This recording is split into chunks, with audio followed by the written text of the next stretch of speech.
Do a pledge of allegiance. This meeting is being recorded. Okay. Let's do a pledge of allegiance, please. Okay. I pledge allegiance to the flag of the United States of America and to the republic for which it stands, one nation, under God, indivisible, liberty and justice for all. Liberty, justice for all. Okay, thank you. Okay, we have our executive director's report. Thank you, Dr. Grinstead. Just a reminder about the quorum change from the last meeting. So as long as a superintendent designee or a board member of that school division is present, then they can vote on behalf of their division. So just a reminder of that change that happened at the last meeting. Yes. A couple new division changes within our region. So Mr. Bill Sturgill will be the Carroll County board member representing Carroll County. We also have Ms. Sherry Fletcher is now the Buchanan County Superintendent. Keith Perrigan is the Washington County Superintendent beginning July 1, as well as Mr. Robert Graham taking on Pulaski on July 1. And that leaves Radford and Bristol to be determined for superintendent. So we'll have a few just shifting places and changes, but we will have a couple new faces pretty soon. So just an update there. I did want to give you all an update on the end of year, kind of where we finished. We had roughly 740 in-district students within our region. So those are the students that reside in Region 7 and participated in virtual learning with one of our providers through the academy. We ended up with roughly 3,800 out of district. So that 3,800 out of district are students that live somewhere else in the state of Virginia and are placed on the rosters for our school divisions, or for those school divisions that accept out of district students. We are finished with all end of year items for school year 22-23. Grades have sent. I think we're closed out on SOLs and all of those sort of things. So we have wrapped that up, and that really starts my next, I guess the busiest time of year for central office staff potentially is those summer months. So we are scheduling meetings with our divisions. We're looking at contracts. I end up meeting with all school division virtual contacts to make sure we're on the same page for next year. We get the spreadsheets and the enrollments, and oftentimes parents have a lot of questions because they don't know about it. So some of the ones that are new virtual students, we make sure that they're all set, get their courses selected. So there's many moving parts in the summertime to have, everybody ready to go in August. Well, we voted. And that's the bulk of where we're at right now. So I mentioned contracts. Edgenuity has sent their contract out already. That contract is, I think we're waiting from 5 people for that one. The Stride contract, actually, a reminder, it carries over.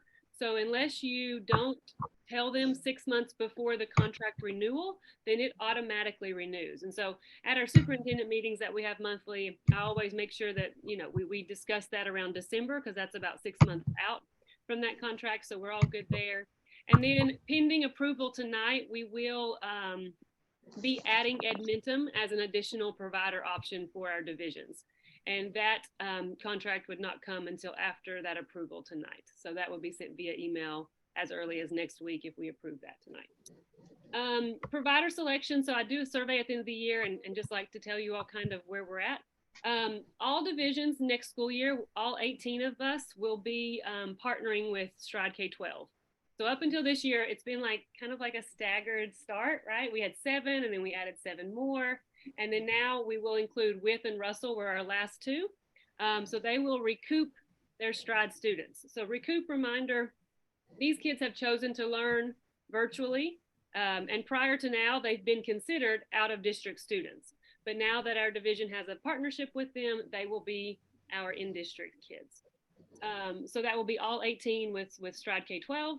7 divisions are partnering with the new Edmentum, 13 divisions with Edgenuity and Imagine Learning, and then 8 divisions also use Virtual Virginia. You will notice those numbers do not add up to 18. So I have several divisions that partner with all providers just so that they have all options available. Also wanted to throw out an estimate for next year. I have no idea. Okay, I'm kidding. I do have a rough idea. We have roughly 30 returning from K-12. So that number is pretty hard and fast. And then usually I base it on the year from, I can base it on last year because we didn't really have any, COVID was gone. It really wasn't, there weren't any factors at play last year to really make our numbers increase or decrease drastically.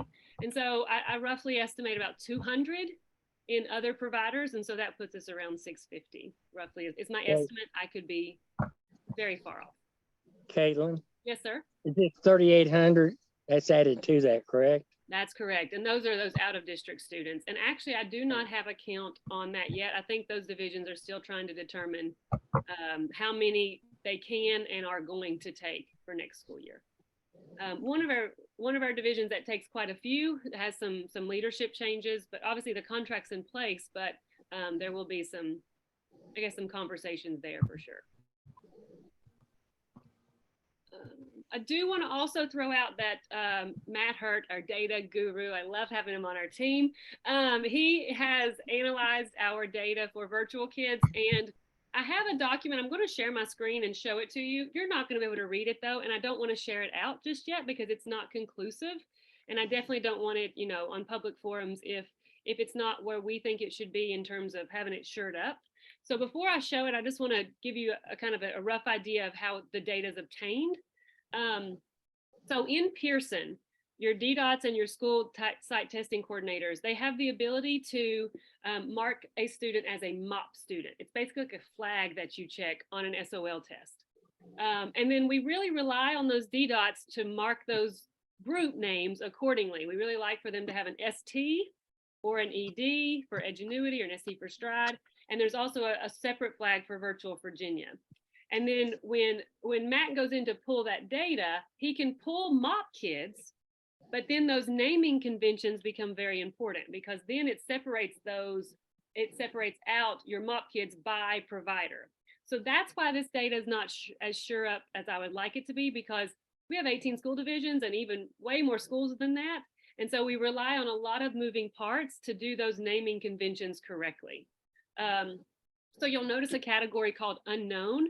That just means that they mark their kids as MOP correctly, but they may work with multiple providers. So we're not comfortable putting all of those MOP kids in one provider because we don't know that that provider served them. We are able to do it a lot. We will be able to get, the exact information that we need here, or close to exact. Nothing, it's all as close as we can get to correct. But after we go individually and look through those STIs, and we can identify which student and see who they were with. So we do have the ability to get this data more shored up, but not until all of those testing windows close, all of that information we feel like is accurate. So just a note there, but I am going to see if I can show my screen roughly. I will tell you that historically writing and English tend to be the strongest for virtual students, and that's the case in this situation. I think when we put all numbers together, we're at roughly a 64% pass rate. But this data breaks it down by provider. It breaks it down by content. But again, it's not something that I want necessarily you to have yet, because I want it to be as correct as we can possibly make it. So I'm just going to zoom here. Somebody nod that you can see my screen. And I know Dr. Grinstead, you can. Yes. You can. Okay. Let me see. And Giles just joined. Oh, good. Let me see. Can I see? I might have to add him, but I'm sharing my screen. Okay, so let me see if I can zoom. Yeah. So Apex, just a note for you all, Apex is credit recovery. It doesn't, yes, it counts, but not really. They're not full-time virtual kids. They may be in-person students who have to take a course for graduation, and as a result, they are included because they have to be marked accordingly for that course. Edgenuity residents, you're looking at the math, history, English, science. Stride non-resident, remember those are those out-of-district kids. Something I want you to note, Stride non-resident can be very selective. They are basically, they're not a private placement, but they operate as one. So they have the ability to deny students that option very easily, because they'll say, nope, we're dropping you. You're not meeting our expectations. You're going to go. Now, we absolutely have that with the Region 7 Virtual Academy, But there are certain situations that came up this year, which I'm going to kind of talk about here in a minute, where we had discipline placements. We had to place students in full-time learning because we could not find homebound teachers. So you'll notice our data is a little bit lower than it was last year. And I do feel like that's due to an influx in kind of using R7 as an alternative education placement. Not an ideal placement for alt ed, but given our teacher shortage right now, we're pulling at straws, to be honest with you. So we're doing what we have to do sometimes. Stride resident or our Stride kids who are in division unknown, that's the ones we're going to try to make sure they're where they're supposed to be so that we can take those datas and percentages and put it where it's supposed to go. And then virtual Virginia. So this will be a type of, I guess this will be what you receive, my superintendents receive whenever we get it shored up where it needs to go. So any questions about that piece and kind of what we're looking at there? Matt, anything you want to add in terms of data? No, other than divisions still have a few more weeks to get all their data perfected before they submit their records to VDOE. And of course, by that time, we should have a little bit better accounting for who's where. Sure. And the last thing is just an update on the internship. We are moving forward with a pilot for the internship this coming year with 3 employers. Radford Animal Hospital in the Radford area, Universal Fibers, which is based out of Washington County, and then a WISE, the Norris built. That one's a really specific internship though. It's a skill-based internship, so it might be difficult to place with that one, but he is on board and we hope to place at least 1 student at each of those just to kind of pilot and see how it works with students taking virtual courses and then completing an internship at the same time. So I think in terms of, Dr. Green said, in terms of a director's report, unless I have questions, that is all I have. Okay, thank you. Appreciate it. Kara, action item? Mr. Chair, I have a question. Yes. How are you, I guess, vetting or deciding what students can do the internship with their schooling?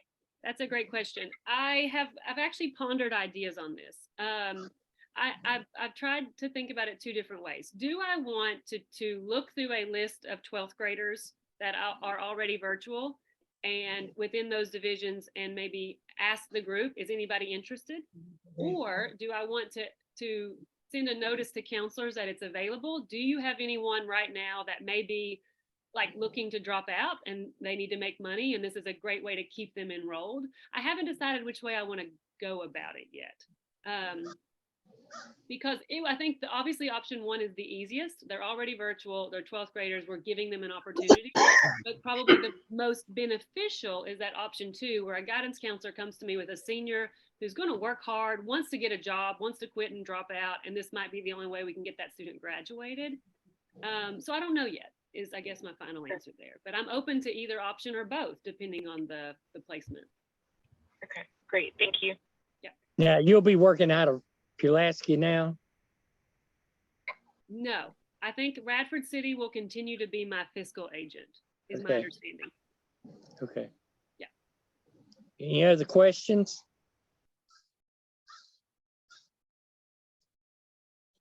Okay, we need to approve the minutes of March 16th, 2023. Any discussions or motion? So move. Okay, have a second. Second. Okay. Okay. All in favor, please say aye. Aye. All opposed? Okay, they're passed. Okay, approval of the Edmonton partnership. You just covered that though, didn't you? Well, I mentioned it, so we just have to have formal board approval. But we put out a request for proposals. We got proposals back from 3 providers. And the steering committee reviewed those requests for proposal and selected Edmonton as an additional partner. I can get into the reasons that we chose that, but their price point was where we needed it to be. They work specifically in the state of Virginia. I think they're one of Arlington's, one of the bigger Virginia school divisions. I think they're one of their primary virtual providers for their virtual program. And they're very responsive. Their customer service has been quick to answer questions that we had and provide feedback. So we decided to add them as an option. We will not pay anything to them unless we place a student. So those divisions that signed a contract, they can choose them to use them however they would like, but they also don't have to, even though they have a contract in place. Okay, So I guess we just need a motion, Dr. Grinstead, to approve the Okay. addition of Edmentum as a partner. do I hear a motion? Make that motion. Okay. Have a second? Second. Okay. All in favor, please say aye. Aye. Aye. All opposed? Okay, it's passed. Discussion items, provider contributions. So I just wanted to make sure, this has been kind of going back and forth over the years, but I think I finally got it settled. And I just want to give you all an update. So K-12, Stride K-12 does an annual contribution no matter what. In a nutshell, every year we invoice them for a dollar amount and they pay that dollar amount up front. That's how they pay their contribution to the Region 7 Virtual Academy. Edmentum and Edgenuity. So beginning this year, Edmentum, but beginning this last year, Edgenuity. They basically tack on a fee to any placement in Edgenuity. It still makes them cheaper than some of the others. And so then that fee is directly paid to the Region 7 Virtual Academy. It's the way that I'm able to get the division costs to stay the same and not increase and not have what we did that first year. Because you remember the first contribution was $10,000 per division. So we were able to cut that in half by working out deals for these providers to pay not kickbacks, but to pay a portion of that fee that they receive back to the academy. So the division pays for the student after receiving ADM from the state, and then a portion of that payment goes back to the Region 7 Virtual Academy. So that's in place for Edgenuity beginning this past year. Actually, they've had 2 payments so far. Edgenuity paid $21,000. And this kind of goes, we actually skipped, Dr. Grinstead, the fiscal agent report. This will kind of tie into that. The first payment from Edgenuity this year was $21,000. I wrote it down. $21,675, and then the second payment that they most recently paid was $28,000, and there will still be one more payment from Edgenuity to the Region 7 Virtual Academy. And then of course Stride pays that direct payment annually to the academy. Edmentum is set the same as Edgenuity, so it's based on a per course enrollment fee. Just want to give you all an update on that. And you do have, Mr. Graham could not attend. They have a special called school board meeting today, but you do have the fiscal agent report, I think through May, but that we're good there. We will be invoicing divisions beginning July 1 for the next fiscal year of the 5,000 that we previously determined at other meetings. So. Okay. Any questions? Mr. Chair, I have a question. Yes. Ms. Cousin, do you foresee that the fee that all districts pay, that 5,000, going up in the future, even next year, or do you see that staying the same for a while? As long as we are placing as many students as we've placed in the years past, so to date, I don't see that fee going up or changing. Now, if our enrollment was to change drastically, I mean, there's potential for it, but I'm going to try to keep it as consistent as I can and get those, because the other way kind of makes it a pay per student. So if you have smaller division, you're going to pay less money to the provider than a bigger division. So ultimately, those divisions do end up paying more per se because they're placing more kids, but then that payment goes directly to the academy. Ideally, I would like to omit that payment altogether and be funded alternatively. I just don't know that we're just not there yet. And I don't know that we can get there because I feel like we are pretty stable at our numbers that we've had. So unless something drastic, well, you know, things happen. Unless something drastic happens, I don't foresee like a huge influx of students, which would then, you know, negate us having to have a fee. Does that make sense? Yeah. Okay. Thank you. Yep. Okay, any other questions? I have a question. If a student contacts you, they're out of district, they contact you to sign up for the virtual academy, how is it determined which district they may be assigned to as an out-of-district student? Or is that how it, That's a am great I question. understanding that right? Yeah, so they will contact Stride K-12 directly. I don't know if any of you all have cable, but they have commercials. They have targeted ads on social media. Their enrollment is huge, to be honest with you. They have thousands of students, out of district students, to place with a division. Now, Region 7 doesn't take all of those, but Region 7 takes 3,800 of those, which is a significant chunk of those kids. So Mhm. let's say I'm a parent in Virginia Beach and I want my child to learn virtually. I will go to the K-12 website. I will fill out a registration form.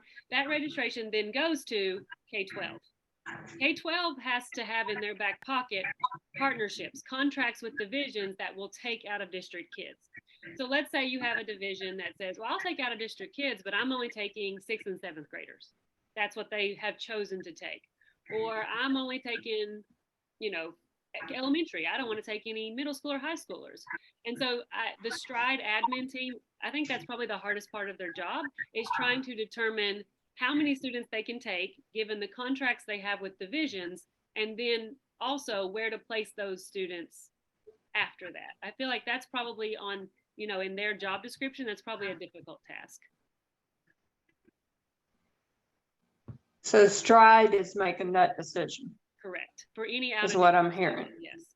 In district students, the person making the decision of the provider ultimately rests with the superintendent or the virtual contact within that division. But out of district, Stride is making that decision based on the partnership arrangement that they have with that specific school division.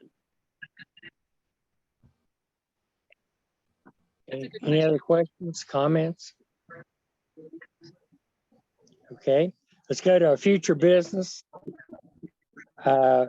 Recommending September 21st, 2023 for our next board meeting. I have a question. Is the 6:30 time frame, is everyone okay with that? Would there be a better time frame that works for people?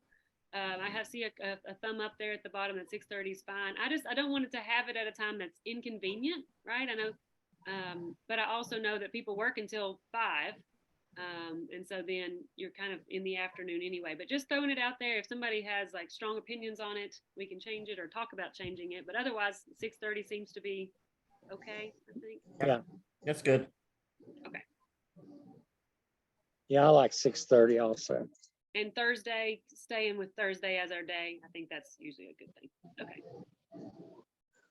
Okay, do I hear any other discussion about scheduling September 21st, 2023 for our next meeting? Okay. Do I hear a motion? So move. Do I have a second? Second. All in favor, please say aye. Aye. All opposed? Okay, so our next meeting will be September 21st, 2023. Before we adjourn, do we have any members that like to make any type of comments or questions or anything?